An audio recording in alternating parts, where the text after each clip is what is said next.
Welcome all of you to Maxima Career One. So in this lecture we are going to study about limit of a vector function. In the मतलब कि कुछ time से पहले मैंने calculus पढ़ाया था, उसमें कुछ पार्ट मेरे से स्किप हो गया था, तो वो पार्ट को कवर करने के लिए आई थिंक कि 3 वीडियोस में वो कवर हो जाएंगे और ये एक दिन छोड़ के एक दिन में अपलोड कर दूंगी ताकि स्टूडेंट्स की डिमांड थी कि उन्हें जो वेक्टर फंक्शन के ऊपर जो लिमिट कंटिन्यूटी एंड डिफरेंशिएबिलिटी के ऊपर लेक्चर चाहिए। तो मैं पैड पे पढ़ाना स्टार्ट की हूँ, तो मेरा हैंड राइटिंग उतना सही नहीं होता है और स्पीड भी उतना नहीं होता, तो जो डेफिनेशंस होगा या फिर कुछ मुझे लंबा सा लिखना पड़ेगा, वहाँ पे क्या करूँगी, मैं पीडीएफ दे दूँगी, वहाँ पे मैं पीडीएफ को भी एक्सप्लेन करूँगी ईच पॉइंट को। देन जहाँ पे मुझे लगेगा कि नहीं यहाँ पे लिखना ज़रूरी है, वहाँ पे मैं लिख के समझाऊँगी। आप ये वीडियो देखो, आपको क्लियरली पता चल जाएगा। तो चलिए स्टार्ट करते हैं। मैंने ऑपरेशंस तो बता दिया था कि एडिशन कैसे करते हैं, मल्टीप्लिकेशन कैसे करते हैं, cross multiplication, dot dot product, cross product, ये तो बता ही रखा है। लिमिट करते हैं, लिमिट के ऊपर सम एग्जांपल्स एंड कंटिन्यूटी भी करेंगे और कंटिन्यूटी के ऊपर some examples. Then next lecture में डिफरेंशिएबिलिटी एंड उसके नेक्स्ट लेक्चर में इंटीग्रेशन। जस्ट ये बचपन में जैसे हमने लिमिट निकाला था 12th में स्कूल टाइम पे, वैसे ही हमें निकालना है एज यूजुअल। बस एज ए मैथमेटिक्स आप सब्जेक्ट लियो तो आपको डेफिनेशंस क्लियर होना चाहिए, तो मैं वही समझा दे रही हूँ। तो चलिए मैं आपको बताती हूँ कि ये होता है क्या है, कि लिमिट बोलते किसे हैं। तो चलिए स्टार्ट करते हैं। A vector valued function are t is set to tend to a limit L when t is tending to t naught if for given positive number epsilon, however small, there correspond a positive number delta such that f of x minus L का mod less than epsilon whenever। एक minute आप रुक जाओ, मैं इसे थोड़ा बड़ा कर दूं ताकि आपको क्लियरली विजुअलाइज हो जाए सारा कुछ। यहाँ पे देखिए एक vector valued function are T हमें गिवन है और बोला है कि set to tend to limit L, वो एल पे टेंड करेगा टेंड टू टी नॉट। मेरा F X R T L पे टेंड करेगा और T is tending to T naught if for given epsilon positive, एक अपसाइलन एग्जिस्ट करेगा ऐसा। however small there correspond a positive number delta, एक delta ऐसा exist करेगा such that F x minus L का मॉड लेस देन एप्सिलॉन हो जाएगा। कब? जब मेरा टी माइनस टी नॉट का डिस्टेंस लेस देन डेल्टा बन जाएगा। जैसे कि एक फंक्शन है, एक मिनट यहाँ पे मैं बताती हूँ। एक फंक्शन है, ओके, तो जब मेरा एफ एक्स है यहाँ पे एक्स मैंने लिया, उससे कॉरेस्पॉन्डिंग मुझे एफ एक्स मिला हुआ, तो मैं जब दिखाऊंगी कि एफ एक्स और एक एल है, सपोज यहाँ पे एल है और फंक्शन का लिमिट मेरा लेस देन एप्सिलॉन बनेगा। देखना यहाँ पे टी अगर मैंने लिया तो टी नॉट, ये जो डिस्टेंस है मेरा लेस देन एप्सिलॉन होगा। ये एज ए लैंग्वेज, अगर आपको समझ में नहीं आ रहा पैनिक मत हो, मैं ईच एग्जाम्पल्स को अच्छे से एक्सप्लेन करूंगी और इस डेफिनेशन की आपको नीड भी नहीं होगी। मैं बताऊंगी कि इस डेफिनेशन को आपको यूज कहाँ पे करना है। इसी के लिए आप अगर फर्स्ट ईयर में, तो इसका आपको कोई ज़रूरत भी नहीं पड़ने वाला है इस डेफिनेशन का, बट एज ए आप मैथमेटिक्स को सब्जेक्ट लेके चल रहे हो तो मैं इसे ईच पॉइंट को एक्सप्लेन करना चाहती हूँ ताकि कोई सा भी पॉइंट छूटे ना, कुछ भी कंसेप्ट रह ना जाए बच्चों के लिए, इसलिए मैं ये पॉइंट को भी एक्सप्लेन कर रही हूँ। तो उस केस में मैं क्या बोलूँगी कि देखो, अगर मेरा एक फंक्शन है और उसका limit n is tending to infinity, r of t converges to L, capital L, okay. तो देखो यहाँ पे आर टी एल पे जा रहा वेन एवर, कब? टी माइनस टी नॉट का मॉड लेस देन डेल्टा बनेगा, ओके। जब मेरा आर टी माइनस एल का मॉड लेस देन एप्सिलॉन बनेगा, कब? जब मेरा टी माइनस टी नॉट का डिस्टेंस लेस देन डेल्टा बनेगा। मतलब जब मैं टी और टी नॉट का डिस्टेंस को लेस देन डेल्टा दिखा दूँ यहाँ पे, तो तब मेरे को पता लग जाएगा कि एफ एक्स और माइनस एल का मॉड वो हमेशा से लेस देन एप्सिलॉन होगा। तो चलिए मैं आपको बताती हूँ सारी चीज़ों को डिटेल्स में। उसका लिमिट भी गिवन है एल, सपोज कुछ भी 1 2 3 एनी कांस्टेंट नंबर या कुछ भी जो उसका लिमिट हो आपको गिवन है। तो बोला गया कि एक फंक्शन एल पे कन्वर्ज कर रहा है, इसे चेक करो बोला है, या फिर प्रूव करो बोला है। तो उस केस में आप क्या करोगे, बाय डेफिनेशन से जाओगे कि एफ एक्स माइनस एल का mod suppose less than epsilon मैंने ले लिया, देन मैंने दिखाया कि इसके और इसके डिस्टेंस का मॉड लेस देन डेल्टा बन रहा है, उस केस में मैं बोल दूंगी कि मेरा एफ एक्स एल के एल को कन्वर्ट कर रहा है। मतलब ये मुझे लिमिट गिवन होगा, इसमें मुझे कोई दिमाग लगाना नहीं है कि मैं इसमें लिमिट को इवैल्यूएट कर रही हूँ। जस्ट मैंने डेफिनेशन पुट किया कि मुझे दिखाना है कि ये मेरा लेस देन एप्सिलॉन और कब, जब मेरा T minus T not delta से छोटा बन जाएगा। ओके, तो यहाँ पे हमने चेक कर लेंगे। ऐसे क्वेश्चंस आपको पूछे नहीं जाएंगे। चलिए मैं आपको एग्जांपल से सारा कुछ बताऊंगी ताकि आपको सारी चीज़ें क्लियर हो जाएंगी। तो चलिए मैं कुछ एग्जांपल्स आपको बताती हूँ। कुछ प्रॉपर्टीज रह गई हैं, मैं उसे उन्हें भी एक्सप्लेन कर देती हूँ। अगर अलजेब्रा ऑफ लिमिट क्या होता है कि अगर एक फंक्शन हो आर टी आपको गिवन है, ओके, एक आर ऑफ टी आपको गिवन है X I cap plus Y J cap plus Z K cap, okay, तो मुझे निकालना limit N is tending to infinity R of T. तो हम क्या करेंगे, limit N is tending to infinity X I cap find करूँगी, मतलब फिर limit N is tending to infinity Y J cap find करूँगी and limit N is tending to infinity Z क्या क्या फाइंड करूँगी। मतलब मुझे एक्स आई कैप मतलब एक्स के कॉरेस्पॉन्डिंग मुझे लिमिट निकालना पड़ेगा, वाई के कॉरेस्पॉन्डिंग मुझे लिमिट निकालना पड़ेगा और जेड के कॉरेस्पॉन्डिंग मुझे लिमिट निकालना पड़ेगा। एग्जाम्पल मैं आपको देती हूँ, जैसे कि आर ऑफ टी आपको गिवन है X I cap plus x में, हाँ, आपको गिवन है आर टी फंक्शन है, तो मुझे टी में देना पड़ेगा 1/t, okay, plus sine t j क्या प्लस 3 के क्या, ऐसा कुछ है। और बोला है limit T is tending to 1, मतलब टी को मुझे 1 पे टेंड करवाना, आर टी आपको इवेल्युएट करना है। तो आप क्या कर दो, limit T is tending to 1, okay, यहाँ पे 1/t प्लस यहाँ पे आई कैप रहेगा, ओके, और limit t is tending to 1 sin t I j cap और limit t is tending to 1 3 k cap, okay. तो जब t को 1 पे टेंड करवाओगे तो देखना यहाँ पे 1 आ जाएगा, इंटू आई कैप आ जाएगा, प्लस साइन 1 आ जाएगा, sign 1 into J cap plus 3 K cap, क्योंकि यहाँ पे अगर t की वैल्यू में 1 पुट करूँ तो क्या होगा, वो 3 ही रह जाएगा। यहाँ पे t का फंक्शन नहीं है तो ये 3 ही रहेगा। मतलब अगर आपको लिमिट फाइंड करना है तो आप सेपरेटली एक्स का लिमिट फाइंड कर लो, वाई की लिमिट फाइंड कर लो, जेड की लिमिट फाइंड कर लो, ओके। ये एक ऐसे प्रॉपर्टी है।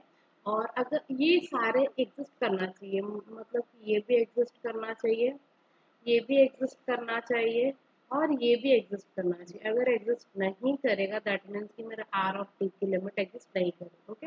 मतलब X T Y T Z T, मतलब ये सारे मेरे मिलने चाहिए, मतलब ऑल आर मतलब उनकी लिमिट मैं इवेल्युएट कर पा रही हूँ, ओके। तो चलिए नेक्स्ट पेज पे कुछ और बताना है मुझे। बेसिक थिंग है ये सब, ये सारे बच्चों को पता होता है, फिर भी आगे पढ़ रहे तो फिर अलजेब्रा ऑफ लिमिट में बताती हूँ, ओके।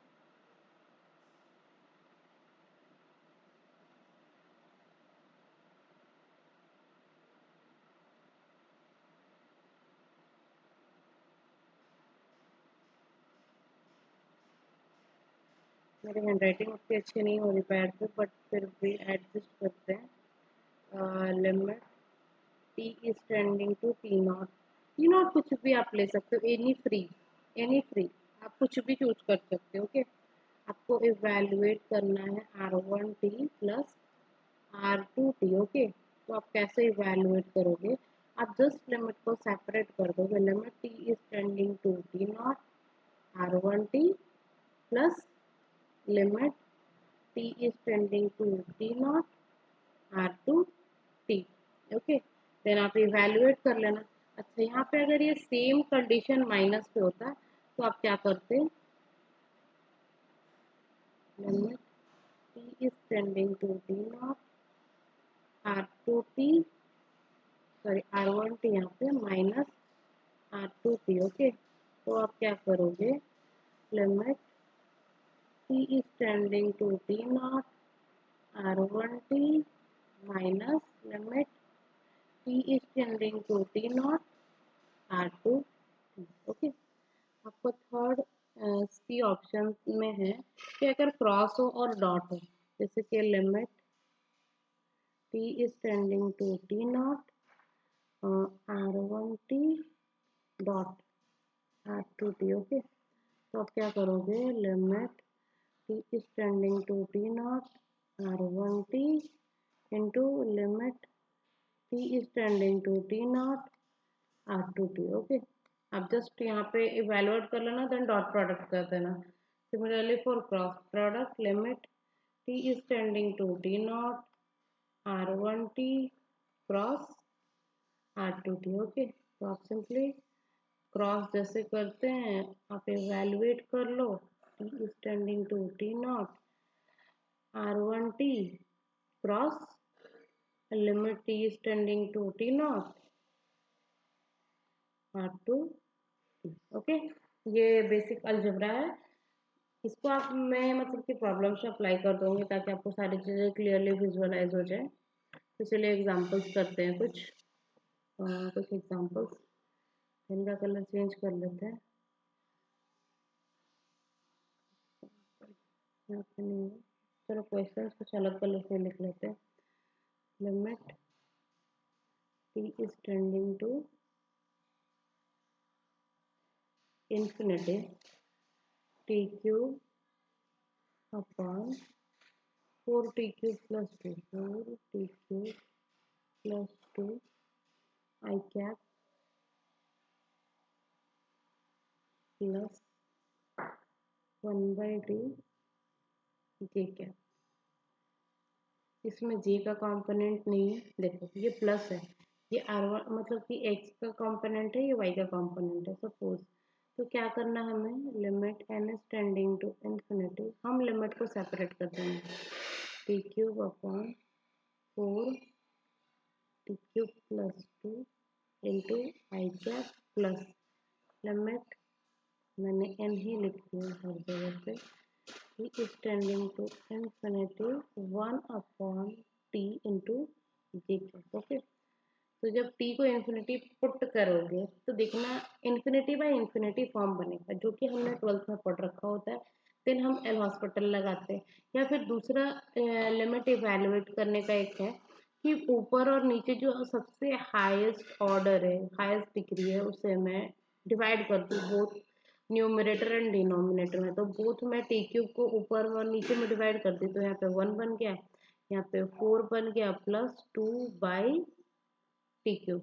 ओके, यहाँ पे आई कैप का आई कैप रहेगा, limit T is tending to infinity. Okay, 1 by T into J cap. Okay, तो अगर इन्फिनाइट पे टेंड कर जाएगा तो ये टर्म तो मेरा जीरो बन जाएगा, क्योंकि 1 बाई इन्फिनिटी जीरो होता है। यहाँ पे हो गया 1 by 4 I cap plus 0 into J cap, तो ये 1 बाई 4 आई कैप। ओके, तो देखिए ऐसा है कि लिमिट एक अगर आपको फाइंड करने बोला हो कि आप फाइंड करो इसके लिमिट, तो आप जस्ट क्या करना, लिमिट को सेपरेट कर दो, इवेलुएट करो, जस्ट आंसर आपका आ जाएगा। और एक एग्जांपल से मैं आपको बताती हूँ, कुछ भी हो, जस्ट एल हॉस्पिटल हमने पढ़ रखा है, लिमिट इवेलुएट करना हमें आता है, जस्ट वैल्यू पुट करना है, इजीली आप इवेलुएट कर पाओगे। चलिए एक और एग्जांपल मैं आपको बताना चाहूँगी। ये थोड़ा हार्ड वाला एग्जांपल होगा आपके लिए, आप ये खुद से ट्राई करना, अगर ना हुआ तो देन आप ये वाला मेरे से करना। Okay, limit t is tending to 1 t cube upon 1 t cube minus 1 upon t minus 1 I cap plus t square minus 3t plus 2 upon t square plus t minus 2 j cap plus t square plus 1 into E to the power T minus one into ये क्या। अब इसे आप evaluate करो, कैसे आप करोगे solution. अब खुद को टाइम दो, सोचो कि इवेल्युएट कैसे करना है। अगर आपसे ना हो देन आप किसी से पूछना या कुछ करना। मैं आपको हिंट्स देती हूँ। आप यहाँ पे ए क्यूब माइनस बी क्यूब का फॉर्मूला डालो, यहाँ पे आप फैक्टराइजेशन करो, यहाँ पे जस्ट सिंपली लिमिट को पुट करो, उससे ज़्यादा कुछ भी नहीं करना है। देखना है ये वाला टर्म वन आ जाएगा, यहाँ पे टू समथिंग बनेगा। यहाँ पे देखना फैक्टराइज करोगे ऊपर और नीचे कुछ कैंसिल बनता रहेगा मेरा। और यहाँ पे तो फॉर्मूला से देखना टी माइनस वन कैंसिल हो जाएगा, जो रिमेनिंग पार्ट बच जाएगा।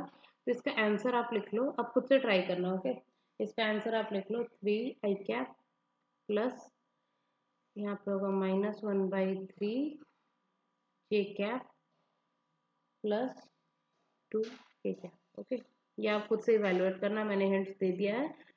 और एक एग्जांपल मैं और देना चाहूँगी, ये भी थोड़ा हार्ड क्वेश्चन है। ओके,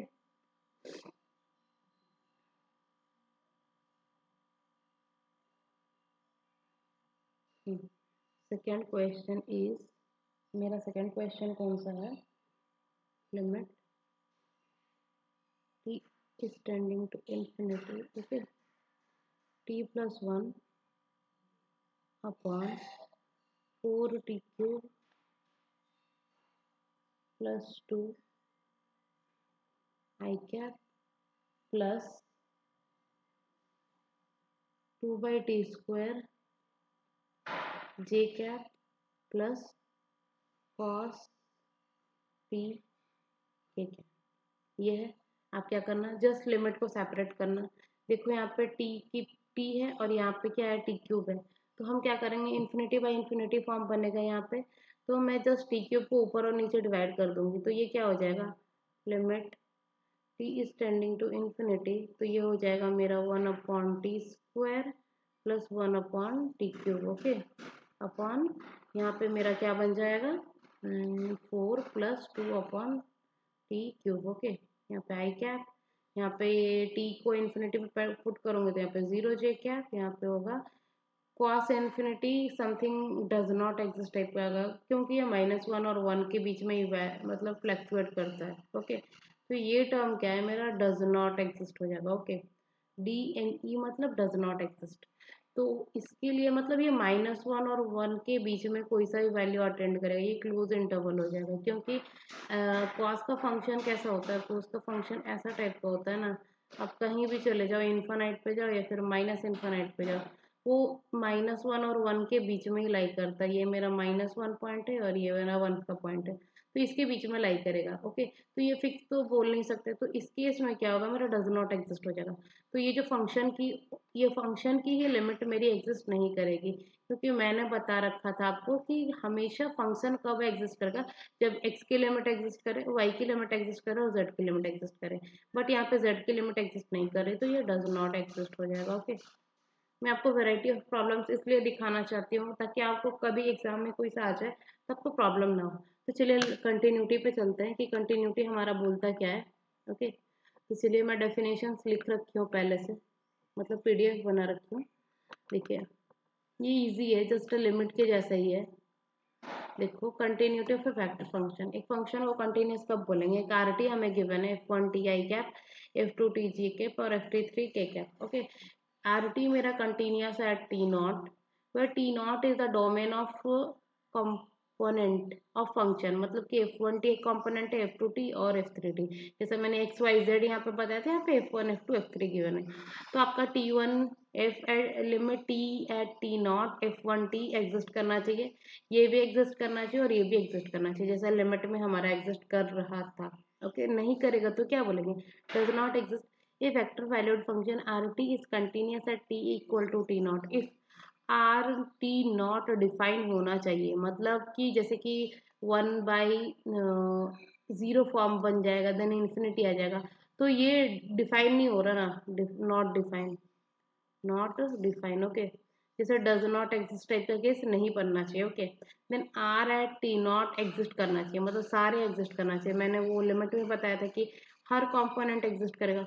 और अगर आप पॉजिटिव साइड से टेंड करो और नेगेटिव साइड से टेंड करो, इक्वल होना चाहिए। या फिर आप उसे बोल सकते हो कि वो ना इवेल्युएट करके आप R at T naught evaluate कर लो, मतलब लिमिट इवेल्युएट कर लो, और वो वैल्यू का लिमिट इधर गिवन होगा या फिर आप पुट करके इवेल्युएट करना, देखना दोनों अगर इक्वल आ रहा तो फंक्शन कंटिन्यूस हो जाएगा।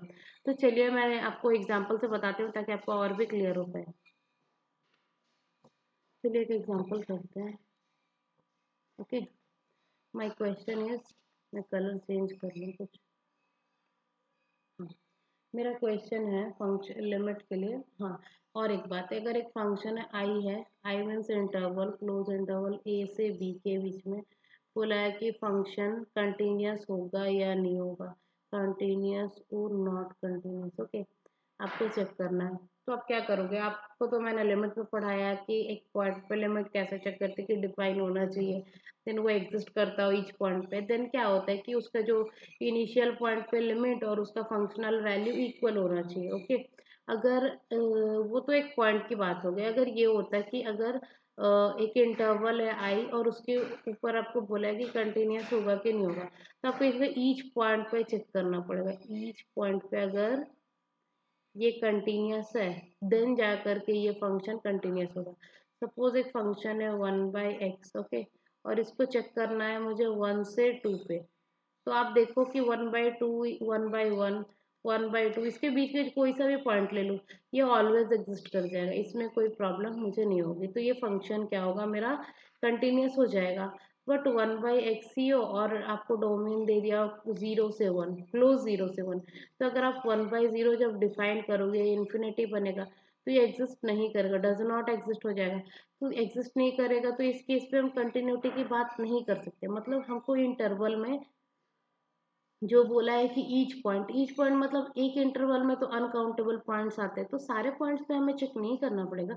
जस्ट मुझे जहाँ पे लग रहा है कि नहीं, यहाँ पे क्या बोलते हैं, लिमिट नहीं एग्जिस्ट कर सकती, मेरा अंदाजा है कि शायद यहाँ पे 0 पे मैं चेक कर लूँ कि लिमिट नहीं एग्जिस्ट करेगी, क्योंकि वो दिखता है कि कहाँ पे एग्जिस्ट करेगा या फिर नहीं करेगा। अगर आप ये प्रैक्टिस करते हो तो ये आपको धीरे धीरे आ जाएगा, क्योंकि प्योर मैथ्स मतलब आपको मैथ्स पढ़ने के लिए आपको थोड़ा टाइम तो देना पड़ेगा, पेशेंस रखना पड़ेगा चीज़ों को सीखने के लिए। आप ये अभी नहीं बता पाओगे, लेकिन आप मतलब 5-6 क्वेश्चंस लगा लोगे तो आप देखते ही बता दो कि ये फंक्शन यहाँ पे शायद लिमिट ना एग्जिस्ट करे, तो वो आपको अंदर से फील आएगा।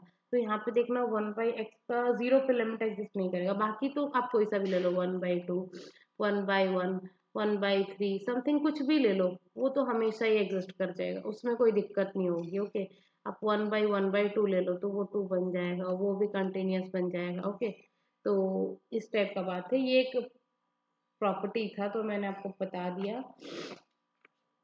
तो चलिए एक एग्जांपल करते हैं। ओके, चलिए एक एग्जांपल बस, और कुछ होमवर्क प्रॉब्लम। आर टी आपको गिवन है, R of T is equal to T square I cap plus sine T by T J cap plus T K cap. Okay, T K cap when t is not equal to 0, और j cap when t equal to 0। ये आपको question given है। Check, ये check, थोड़ा गंदा हो गया net. हाँ, check CTS means continuous eight 0 और नॉट। ओके, आपको चेक करना है। ये t इक्वल टू 0 का मतलब मैं बताना चाहती हूँ, t नॉट इक्वल टू 0 मतलब t 0 के इक्वल नहीं है। तो आप यहाँ से टेंडिंग टू 0 मतलब समझ लो, इसका मतलब क्या हो गया, t नॉट इक्वल टू 0 मतलब t टेंड कर रहा है 0 पे, और t एग्जैक्टली 0 मतलब t एट 0 मतलब t का वैल्यू एट 0। मतलब मैंने लिमिट के लिए क्या बोला था, limit t is tending to t naught R of T, R of T बोला था ना, is equal to R at T naught हो जाएगा, देन ये फंक्शन मेरा कंटिन्यूस हो जाएगा। तो ये मैं फर्स्ट इवेलुएट करूंगी, क्योंकि ये limit T is tending to T naught R T है, और आर एट टी नॉट ये वैल्यू है, ये वाला सेकेंड वाला। अगर मैं इसकी लिमिट इवेलुएट कर लूँ, दिखा दूँ कि ये इसके इक्वल बन रहा है, देन मेरा लिमिट कंटिन्यूस हो जाएगा फंक्शन। चलिए चेक करते हैं, लिमिट तो हमें चेक करना आता है। लिमिट किस वैल्यू पे बोली है, 0 पे, तो t is tending to 0, okay. T square I cap plus sine T by T J cap plus T K cap, okay. तो देखो टी स्क्वायर आई कैप क्या हो जाएगा, ये 0 हो जाएगा, क्योंकि टी की वैल्यू 0 मैंने पुट कर दिया जस्ट यहाँ पे। आई cap plus sine T by t क्या हो जाएगा, ये फॉर्मूला होता है कि sine x by x limit T is tending to 0 क्या होता है मेरा, 1 बन जाता है, 1 इंटू के कैप प्लस टी को 0 पुट कर दो तो क्या होगा, 0 इंटू के कैप, ओके। तो यहाँ पे आ गया ओनली जे कैप। तो देखो ये जे कैप और ये जे कैप टी एट 0 सेम होगा, तो limit t is tending to 0 r at r of t tending to j cap, which is equal to r at t naught, that means r at 0, that means function is continuous, okay। आप example ले लो एक, as आप ले लो यहाँ पे एक homework problem continuous check करने के लिए। आपको आर ऑफ टी गिवन है,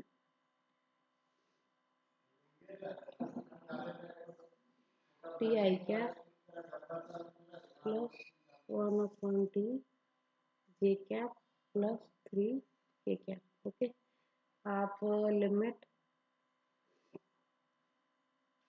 t इज टेंडिंग टू 1 और r एट टी नॉट क्या गिवन है, r एट 1 गिवन है, 1 I cap plus 1 J cap plus 3 K cap.